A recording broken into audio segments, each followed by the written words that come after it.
Wow. I'm a big fan of Matilda. Um, yeah, I'll go with that. But then I also feel like I might be upsetting some people. Like, why didn't you pick this one or this one?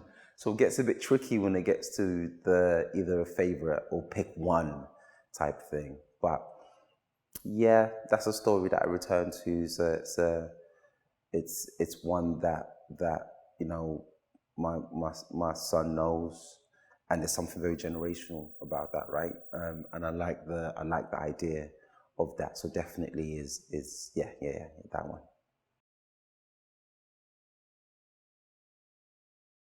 My favorite childhood book. I'm not going to say favorite.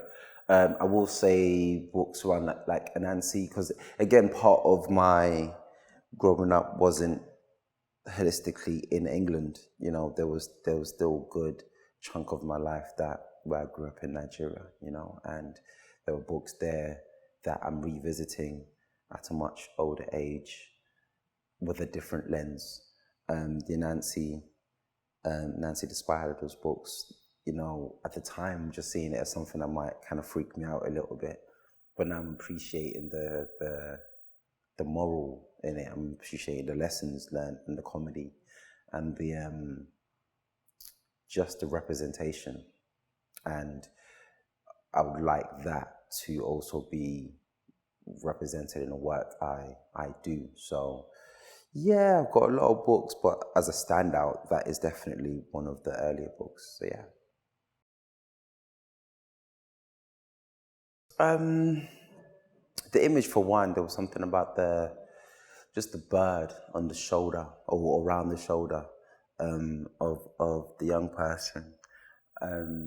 It kind of seemed like an so like you have good side, bad sides, or whatever it is, or advisory sides too. And it just reminded me of what if there's on your shoulder there's either a person or in this case a bird that is just advising you or um, keeping you going, someone to talk to, and immediately just made me think about my pet, like my budgie, essentially, when I was younger, and what that world was like, what that time was like. So that was what struck to me. I think I saw the list of it, I saw the images, and it was that one that I was immediately drawn to because it just took me to that time, and also makes it very universal as well to a certain degree. But yeah.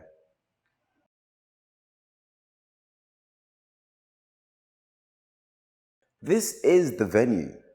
I feel like this is the venue. It speaks so much to it speaks so much to my landscape in terms of the area of work. Um, I've worked with young people for such a long time.